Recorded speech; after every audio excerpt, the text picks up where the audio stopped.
Hey guys, and welcome back. Bird here. I know I look a complete wreck, but I have only 2 hours to get my birthday dress sewn up. Time got completely away from me. I knew that I wanted to make my dress, and I waited until the last moment. We had vacation, we had a lot of family activities, Christmas happened, and now my birthday party is tomorrow. I have just a couple hours to get it done and also to get my hair done, makeup, all of that, but we're gonna do this. So I decided to go with Simplicity 9777, and I did this for Baltimore Frocktails earlier this year, and I love the way it came out. I used a Nigerian fabric, and this time I'm going to be using this gorgeous deep red burgundy fabric that has a little bit of a drape, and I think it's going to be really gorgeous for this time of the year. I am going to go with this particular view because I love that off-shoulder look, and I love the drama of the long dress, and I'm going to be adding slits on both sides, and I love the drama of the nice big sleeve on this particular view. So I think that this is going to be really nice. So y'all, let's get into it. I'll show you all of the pattern pieces, and then we'll head over to the sewing machine, and we can do this. 2 hours, we can get this done. Fortunately, there are only a few pattern pieces for this. You have the bodice, you're going to cut 2 of those, and the sleeve is built into the bodice, so it's really just one piece, which is really easy. And there is a facing. And then for the skirt, you're going to cut 2 of the skirt pieces on the fold. We've cut everything out, and I have serged the edges. Oh, I forgot. And you also need your pocket pieces. Those are cut out. The markings have all been transferred over, and the edges have been serged. So let's go ahead over to the sewing machine. All right, go ahead and grab your 4 pocket pieces, and you are going to lay your pockets on your skirt, right sides facing, and they're really going to line up right along the raw edge of the top of the skirt and the side of the skirt. So even though there are markings for the pocket, it's really easy. You just line it up right along the top. Take it over to the sewing machine, and we are going to sew completely down the side of the pocket. The seam allowance for this particular pattern is 5/8 of a seam. So let's go ahead and get started.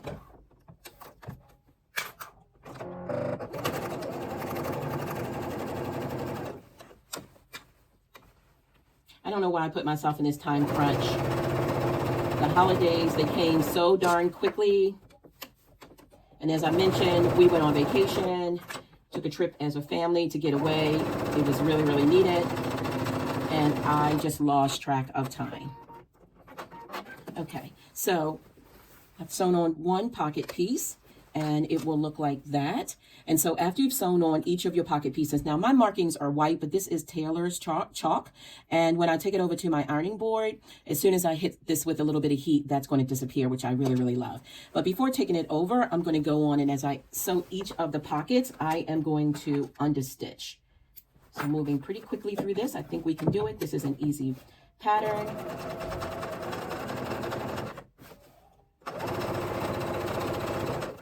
Understitching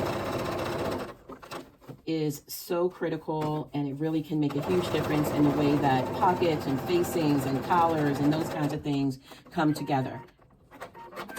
Okay, so see what I mean? Look how gorgeous that is. When I take it to the ironing board and I press it, it's going to be gorgeous. And understitching also makes sure that the pocket continues to fold inward and you don't have that pocket piece kind of folding out. So go ahead. I've already pinned on the other side the pockets, again, right sides facing. So for the other 3 pockets, go ahead and sew the pocket pieces down right sides facing, and then understitch each one. All 4 of the pocket pieces have been sewn on, and they've been understitched, and I did a little bit of a press over at the ironing board. I'm going to sit the bottom pieces off to the side for now. Go ahead and grab pattern piece number 5 if you are doing the long sleeve version. And along this sloped area, let me turn this around so you can see it. Along this sloped area where you see the 2 double notches, you want to do a stay stitch. So that is your neckline. Sorry about the tissue paper rustling there. So you want to do a stay stitch, and a stay stitch is you want to reduce the length of your stitch and do that within the seam allowance. And the reason why you do that is an area that's going to get a lot of traffic, like with collars, necklines, things like that. They can easily become distorted and stretched while you're making your garment. So you want to reduce the stitch length. I went from a regular 2.5 down to 2, and I'm just going to sew within the seam allowance, do that regular stitch, although it is a stay stitch, so again, shorter length. And I'm going to go all along the neckline, and I'm going to do that for both pieces.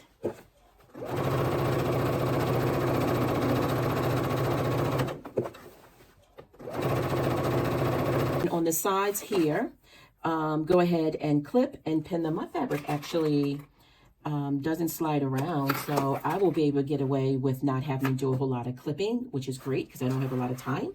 So do the side seam, and then you're also going to move the fabric over and bring the shoulder seam together. Now this is where it can get to be a little bit tricky, so feel comfortable referring back to your pattern pieces you need. I am going to add a couple clips here,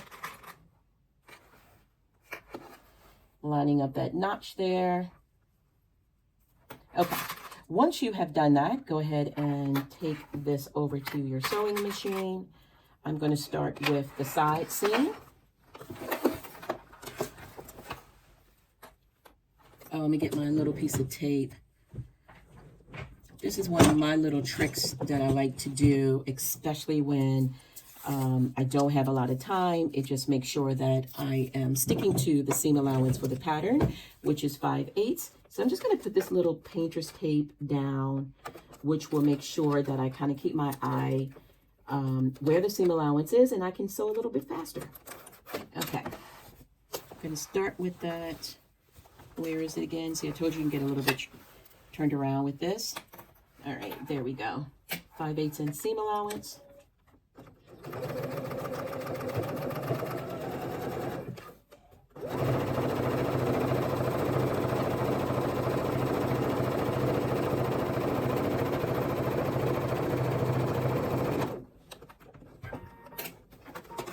And I love the way that the fabric really does blend in pretty nicely here.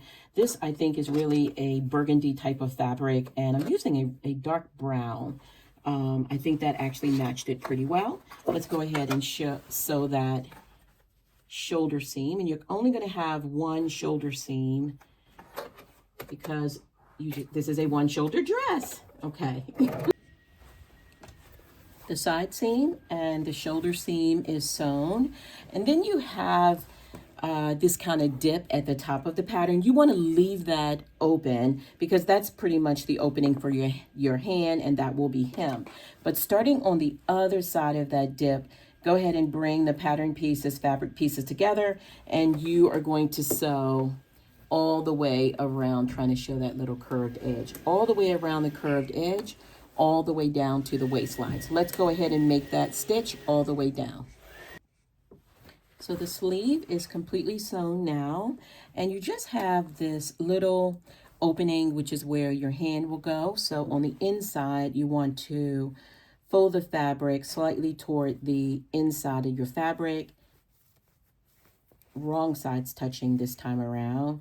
I'm going to just tell you, I don't really like the way that this piece comes together. I would want to do this hem a little bit differently, but given where I am with my time slot, I am not going to be able to make any other adjustments. So this is going to work for me today, but I just would have tried to clean this up a little bit differently because you can see it looks a little bunchy and don't really like that look. But we are going to go ahead and clip it all the way around.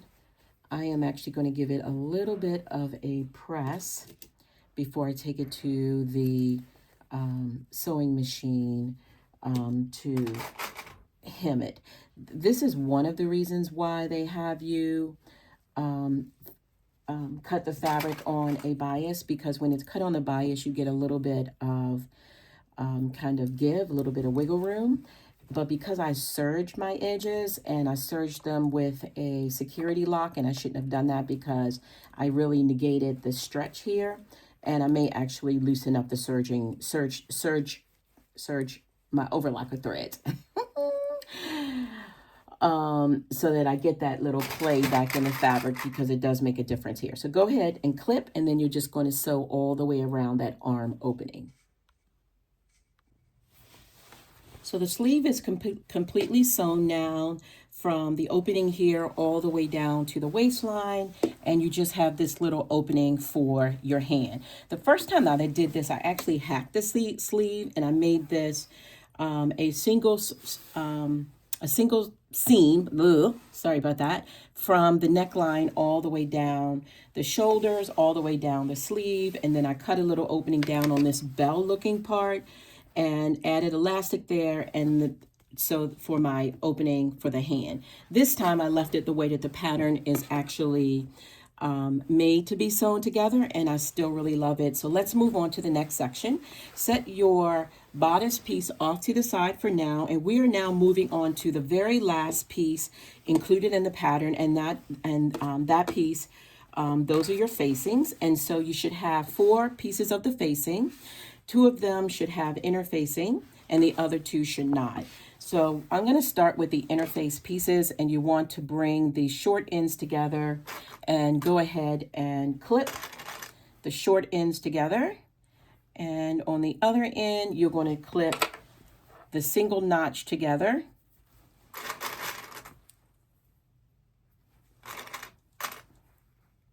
Go ahead and do the same thing on the other facing that is not interfaced. Just matching up my notches, making sure I have right sides facing. And go ahead and clip the ends. Do the other short end.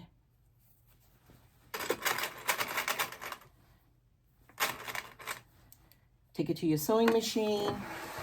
And for both of the facings on the short end, using your seam allowance, 5/8 of a seam allowance, you're just going to sew close the short end of your facing.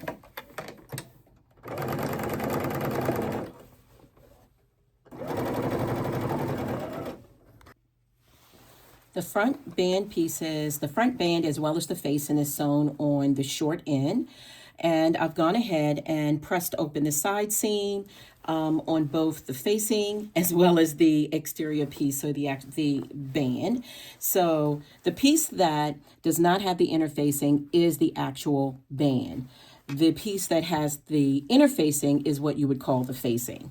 So, all right, just wanted to clear that up, and we're going to go ahead and match up the notches. You can see that I marked with my heat erasable tailless chalk, which I really love. But I am going to start, let's see, where am I?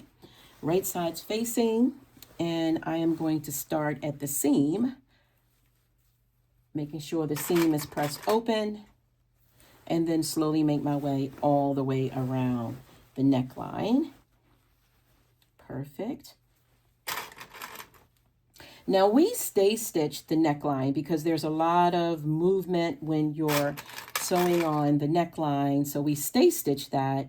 If you need to cut through the stay stitching to be able to manipulate your fabric, you certainly can. I'm going to go ahead and find that other side seam, right sides facing, and go ahead and clip right there first, and then finish making my way around. So I see an Amazon truck outside, a delivery truck, one of my favorite trucks to come to the house, and he just put something in the mailbox. Actually, it's a UPS truck, because UPS, they can put things in your box. Amazon cannot, but I'm happy to see him, so I'm wondering what that is. I'm hoping it's something that I needed to finish working on an item that I'm making for someone. So I'm hoping it comes and I can finish it up soon. All right, so continue pinning all the way around the band. Once you have finished pinning or clipping all the way around, you're just going to go ahead and sew your band onto your bodice using your 5/8 seam allowance.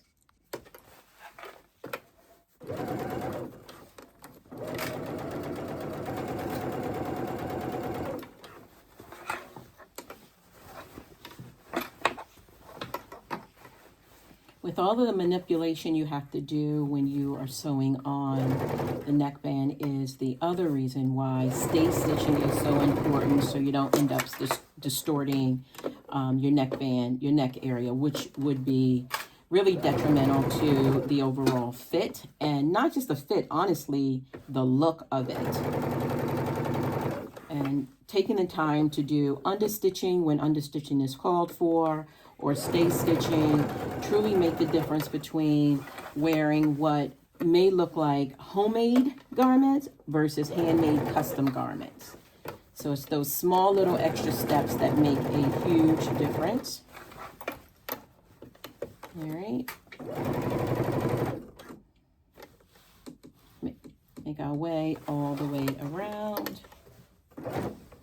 And I'm making sure that it's nice and flat, the bodice, before I move on.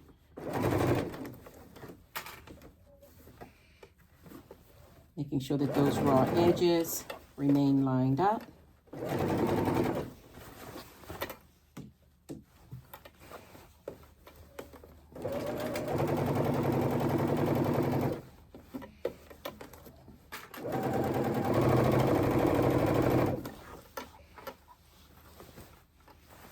Almost there.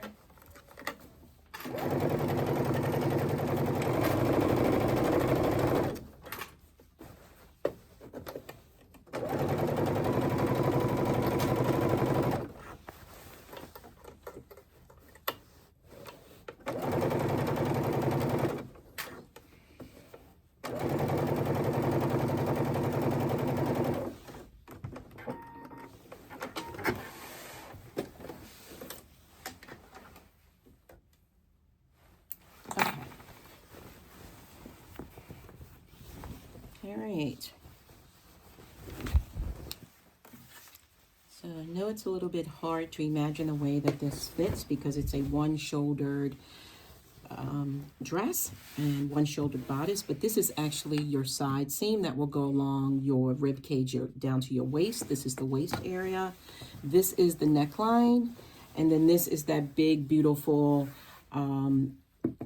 very drama-filled kind of sleeve. This is where you want to go ahead and try this on, and you want to make sure that it hits your shoulders here the way that you want. If it doesn't hit your shoulder, because this will be at your shoulder and this side that will be under your arm, if it doesn't fit the way that you want, this is the time to go in and make the necessary adjustments on this seam until you're happy. You want to do that before you actually add the facing to your neckband. So if you've already tried it on and you're comfortable with the way that it looks, you are then going to leave your band, fold it up. Oh, found a little piece of thread there. Leave your band folded up, and on the side that does not have notches, which is going to be the short end of the band, you are going to begin lining up the short end of the band. So you're putting the band and the facing together. So remember, we have the bodice here, we have the neckband, and now we are pinning on the facing, which we will turn to the inside and eventually stitch in the ditch, and then we'll be done with the neckband. So just go ahead and finish clipping all the way around your neckband.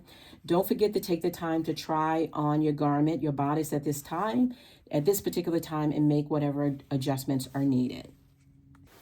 The facing is totally sewn on. Take it over to your ironing board, and on the facing, you want to press toward the wrong side, approximately 5/8 of an inch.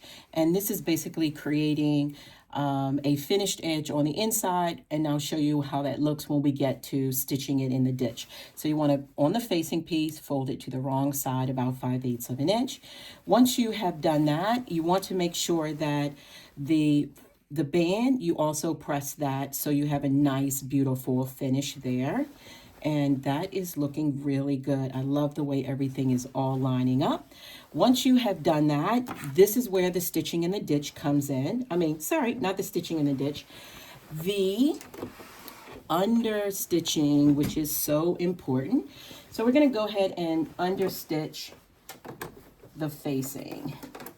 So what you want to do is you want to press the band toward the facing, and about 1/4 of an inch away, you're just going to go ahead and sew, and do that all the way around. So what we're going to do is starting, I'm going to start at the seam, and grab your pins, because you want to be able to pin. I'm going to pin a couple in and show you, because it will make more sense. But you're going to pin that facing all the way around to the band, and it will look like that on the inside. You're going to do that all the way around, and then on the outside is where we will go to the sewing machine and actually stitch right in the ditch, so you don't really see that seam so much. What I like to do is I initially start pinning the facing down from the inside. So I do this pretty much all the way around. That way I make sure that I have caught that folded edge. But you're going to be sewing a stitch in the ditch from the right side of the fabric. So I've pinned on the wrong side. I like to just go in and one by one flip those pins to the outside, which will make it a little bit easier for me to see the pins as I'm doing my stitching in the ditch. And you can do this blind. You don't have to do it this way. It takes a few extra minutes to do it this way, but I find it's worth that extra few minutes to make sure that I've really caught the folded edge in.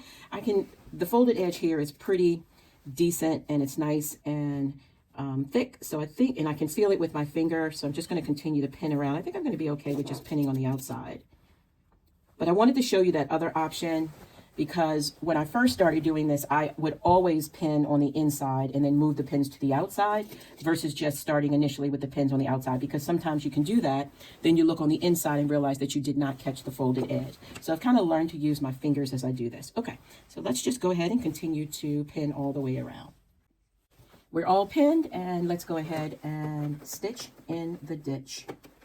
And stitching in the ditch just means, let me pull this out so I can explain that. So stitching in the ditch, you have that seam. That seam is basically what the ditch is, and you want to stitch as close as you can into that seam, so your stitch isn't seen. So let's go ahead, and I like to separate the fabric a little bit so I can definitely see the stitch.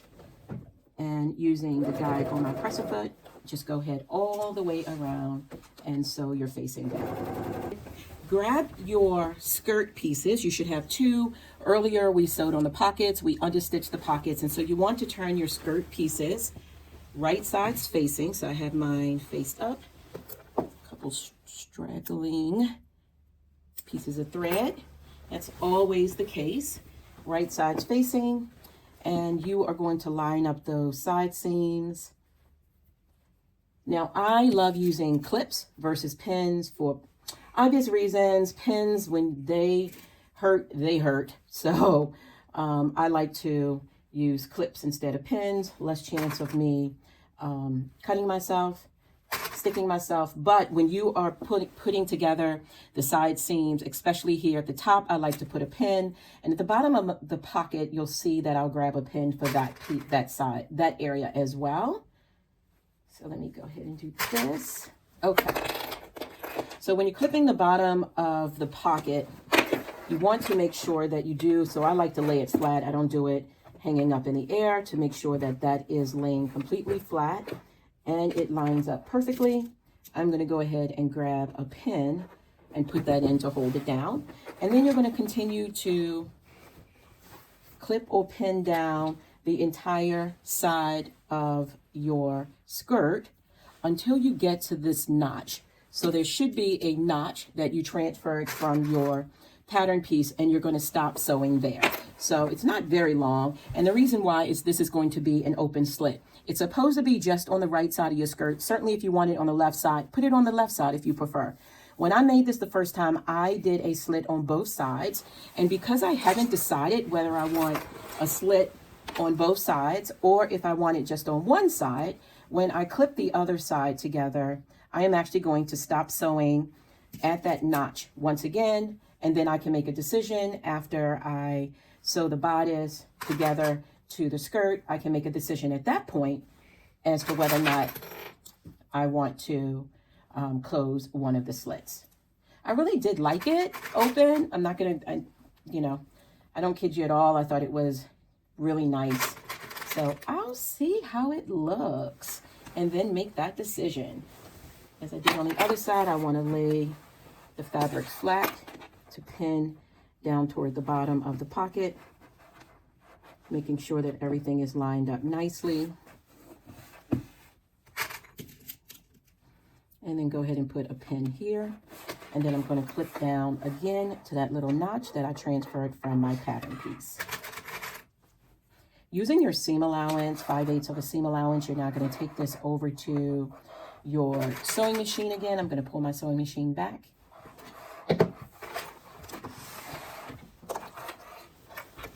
So there's a couple ways to do this, but basically what we are going to do is we're going to sew down. Now you should have notches on your pocket as well. You're going to sew down to that first notch, and we're basically creating an opening for our hand. You can make that opening larger or smaller depending upon the size of your hand. I think my hands are big, so I kind of make mine a little bit larger. So you do whatever you need to do based on what speaks to you. Okay, making sure that I have the right seam allowance. Just double checking that. I'm going to sew down to that little notch, backstitch here because that area gets a lot of traction.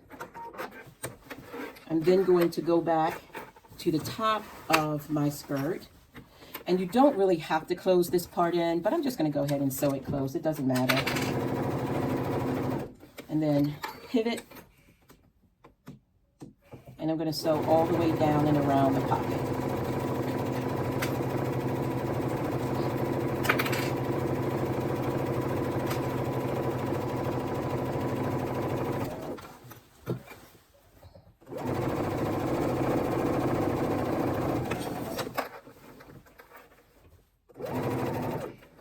Now, I'm going to lift it up, move that pin that I had, kind of holding everything in place.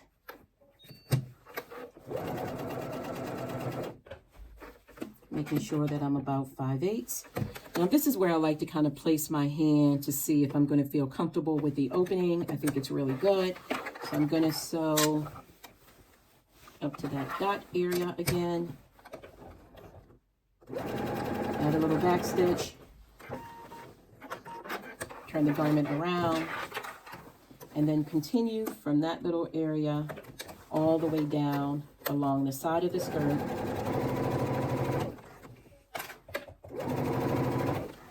Until I get to the little notch, which is the beginning of your slit. Back stitch there.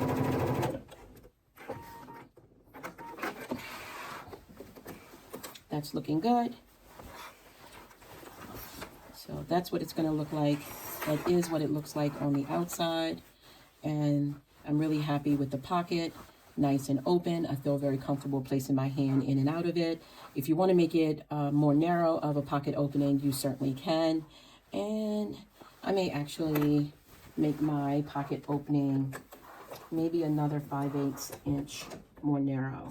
It was okay, but again, that's the beautiful thing about sewing is you can make it whatever you want. And then going to the other side of your skirt, starting at the top, we're going to do the exact same thing that we did on the other side. On the top of the skirt, you want to turn your pocket toward the front of your skirt. Put a clip, and you're going to just base that down to the front of the skirt. And what I also like to do is on that pocket, I like to clip the back seam to kind of get it out of the way. In hindsight, I probably would have left part of that back seam unstitched without putting it into the understitching of the pocket. But this is the way that the instructions have you do it, and it's totally fine. It's just a little bit neater, I think, if you had that little flap and you didn't include it in the understitching. So, but I think it's fine. All right, we're going to baste this down. Pocket on both sides. You can baste it or sew it. It doesn't matter. This is really the only time that for this pattern that there really is a front or back, because the bodice piece as well as the skirt pieces are all identical. There's no separate back, so it doesn't look any different at all. But now we have indeed kind of identify at the front because we push the pockets to the front, which I like that we've sewn the pockets to the front instead of them just being free flowing and hanging, because how many times do you put your hand in your dress and you can't find the pocket? You're like reaching forward or the pocket is flipped to the back. So I actually like that we based it and sewn it to the front. So you know for sure your hand is going to smooth flow in there nicely. That's a nice little opening on the pocket. I like it. We are so close, guys, to being done.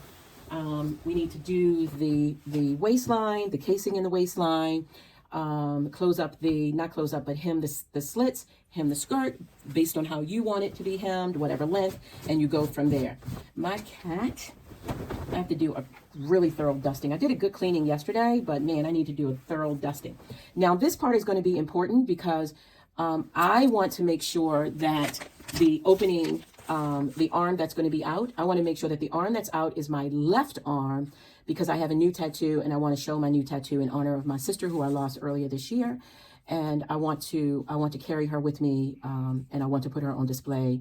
Other people may not know, but in my heart, I know. So I want to make sure that the arm that's going to be out is indeed the left arm. And honestly, I picked dresses that had the arm out because for my birthday, because I really did want to honor her in that way. So anyway, I'm going to move on. I don't want to make you guys sad. It's been a tough time for me, but let's move on. Okay. Life is tough, and I tell you, you've got to enjoy life as much as you possibly can, because it is not, you know, every day is a gift. None of it is a guarantee. So honor the people that you love while you still can. Love on them, give them their flowers when they can still smell them. Okay. All right. So making sure that that's going to be on the left side. Let me turn this garment, and I am going to slide the skirt. Let me get rid of that. I'll go once over and clean up all of my loose stitches. Speed sewing is really not my thing. I like to do it where I have time and can space it out over a couple days, to be honest with you. All right, so what we just did was we turned the bodice right sides, well, the right side in, and we turned the skirt right side out. So at the end of the day, they are right sides facing, just as you would with most stitches. And we're going to start with that side seam, lining up the side seam. Go ahead and put a clip there. I like to make sure that my seams are pressed toward the back. Well, I did press this one open, so I will go ahead and just finger press it open, but making sure that those seams line up. I really love this fabric. Double check on this one before I move on. Pretty good. And then just continue to pin or clip all the way around. The bodice is now attached to the skirt, and so that's looking really good. I'm going to go ahead and keep the bodice and the skirt folded right sides together, because you're going to take it back to your sewing machine, and you did a stitch to close up the bodice and the skirt, a 5/8 inch seam allowance. You're going to now do a quarter of an inch from the raw edge, and you're creating a casing for elastic. You want to leave, I'm going to say roughly about an inch, inch and a half open, and that will be where we will insert the elastic. So let's go ahead and create the elastic casing. I'm actually going to sew pretty close to my raw edge to give me a little bit more wiggle room when I'm inserting my elastic. And I'm going to put a clip to remind me to leave an opening. Okay, and then we're going to just go ahead and sew all the way around. I want to leave as much space as possible for me to be able to thread the elastic through. Once you've sewn your casing, just a reminder to leave about an inch open, and I marked that area with a clip so I'll remember where it is. Grab your elastic. This is really cute elastic. I'm not even sure where I got it from. I got a bunch, and it's really cute. I mean, it doesn't show, but the colors speak to me. I'm going to use a bodkin. Now, you can just use a regular safety pin. A bodkin is very inexpensive. I do have these in my Amazon store if you're looking for one, but they're really, really helpful. I have had this one for all of about 4 years, and it's so handy, but you can use a big safety pin as well. So what we're going to do now is just thread the bodkin into that little opening and just continue to make our way around, pulling the elastic through. It's always the first part, getting that little knot in there. Not the knot, the little end piece. And then just continue pulling it through. And you're going to thread this all the way around. The bodkin really does indeed help. The thing that I like to do, one of my little tricks here, is I will grab a safety pin and place a safety pin on the other end of the elastic, because I don't know if you've ever done this, but I've gotten to the end and realized, oh Lord, I've pulled the elastic all the way through, and then you have to start the process all over again. So I just kind of pin it to the seam allowance there, and works like a charm. So go ahead and to continue threading your elastic all the way around your skirt. So I've threaded the elastic all the way through. Go ahead and take that safety pin off that you were holding to keep the other end from slipping in, but don't get rid of the safety pin yet. Take your bodkin off, and what did I do with the safety pin? Here we go. What you want to do is go ahead and pin the elastic pieces together to your fabric in the seam allowance. Don't want to ruin your fabric at all. And this is where you want to go ahead, and I'm going to do the same thing. You want to try on your dress to make sure that you are happy with the fit. If you need to adjust the elastic or anything, that's when you want to do that now. So let's go ahead and try on the dress. I'm excited. It looks good. Gosh, I am really happy with my choice, and I think it'll be wonderful. Go ahead and take that pin off. Make sure that you're holding the elastic tightly. And I'm going to adjust it. I'm going to put in a regular pin to hold it.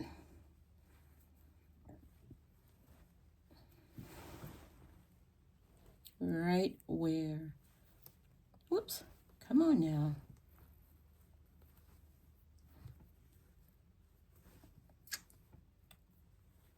I'm going to get that pin in there to hold it. Good. And then after you put the pin in, I like to pull the elastic a little bit out of its casing.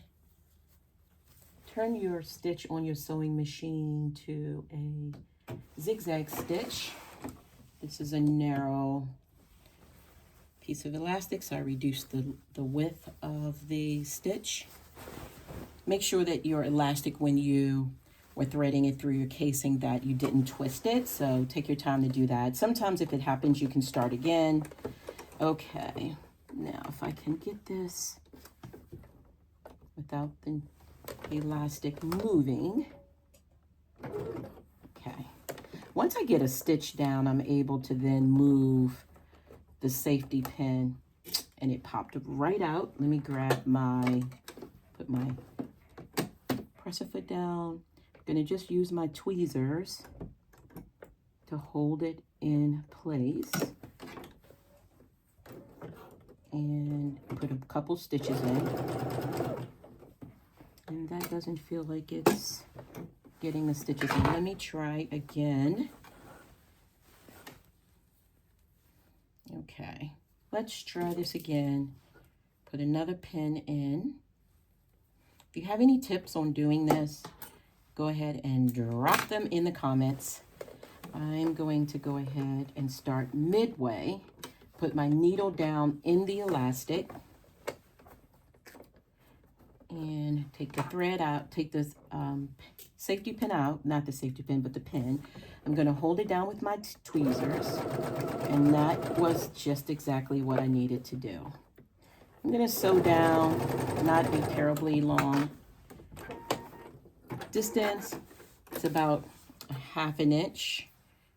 I'm going to go and reinforce that. I just wanted to make sure I got it well. I'm happy with that. I'm going to reinforce that zigzag stitch. And you want to use a zigzag stitch because if you used a straight stitch on elastic, it will pop. The zigzag stitch works perfectly for stretchy fabrics, elastic, and the like. Back stitch it, give it a little bit of extra. There we go.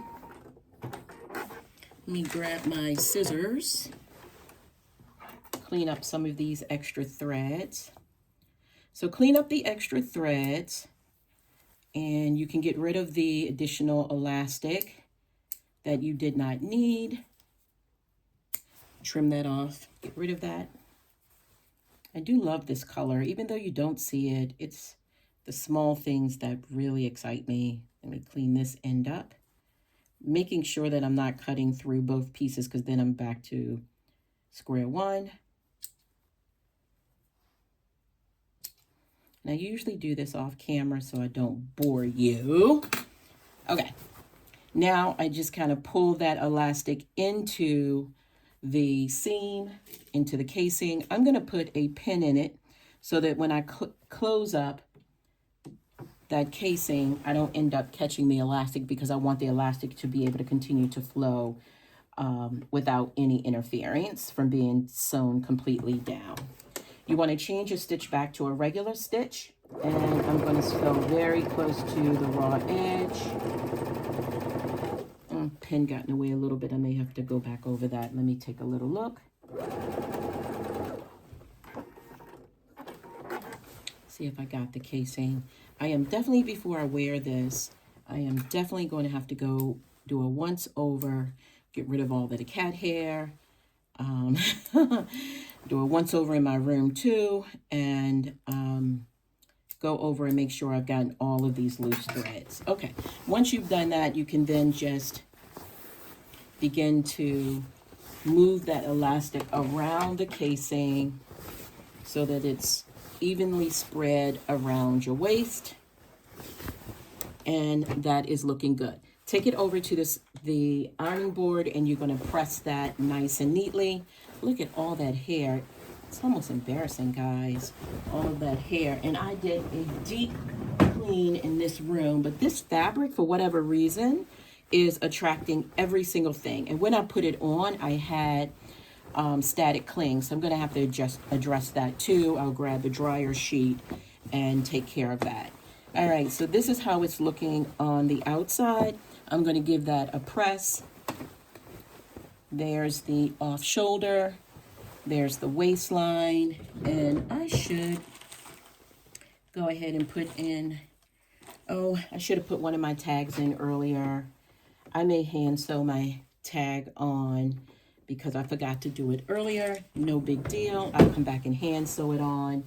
So after you press the waistline,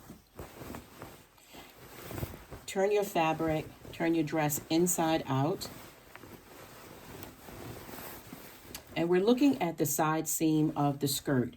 What you're going to do is press that side seam completely open and flat, all the way down from where the slit ended. Remember, I'm going to shorten mine just a tiny little bit, but whatever speaks to you, you can even close it up completely.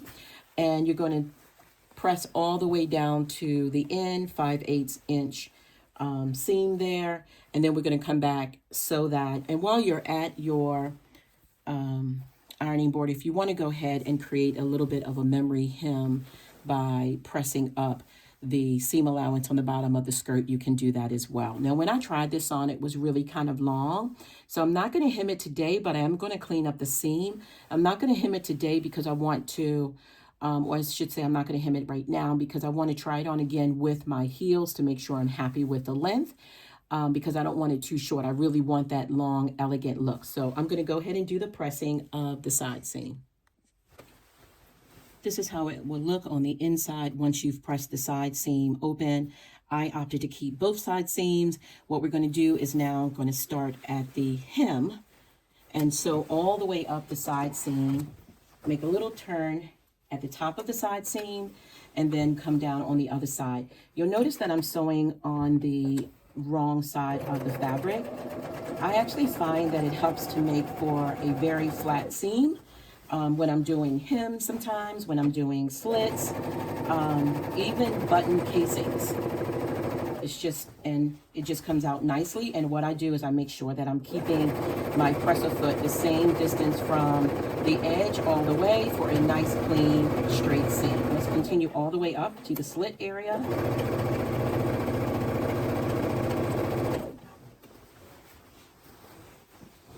It's a lot of fabric here. And I'm not worried about it being cold or anything for my birthday because I have a DJ coming, and I also wanted a dress that I could move in and be comfortable because I want to dance, dance, dance. Your girl wants to dance. So I plan to be moving about the whole time and super warm and not a problem at all.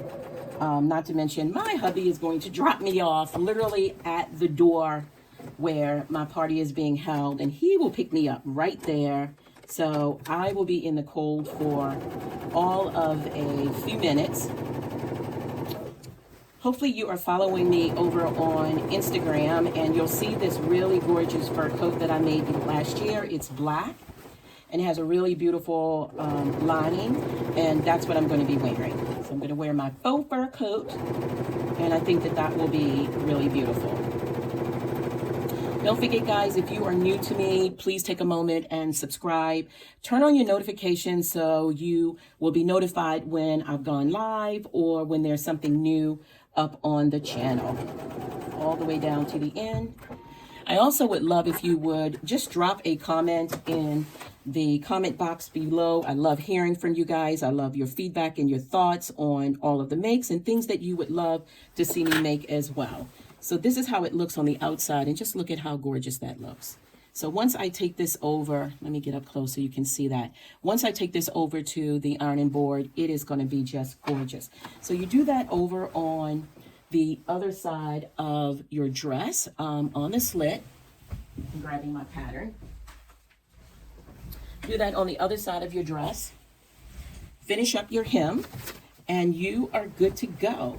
And fabric is everything, guys. So depending upon the fabric that you choose, this could be a very dressy dress. You could do this with sequins or something like that. It could be a very fun dress. It just depends on what you want to do, and fabric is everything. You could even probably do this with leather. I wouldn't use the faux leather because faux leather sometimes stretches a little bit, but you could do it with a regular leather. And if I did it with leather, although this dress does not call for a zipper, easily you could put a zipper on the side seam on this side of your dress, and that will make it a lot easier for you to get in and out of the dress. And honestly, an invisible zipper would be really dope to add to this pattern. So y'all, that is it for today. Don't drop off yet. Stay tuned, because I am going to show you how it all comes together and how I look on during my actual birthday party. I appreciate you guys so much. Thanks again for rocking with me.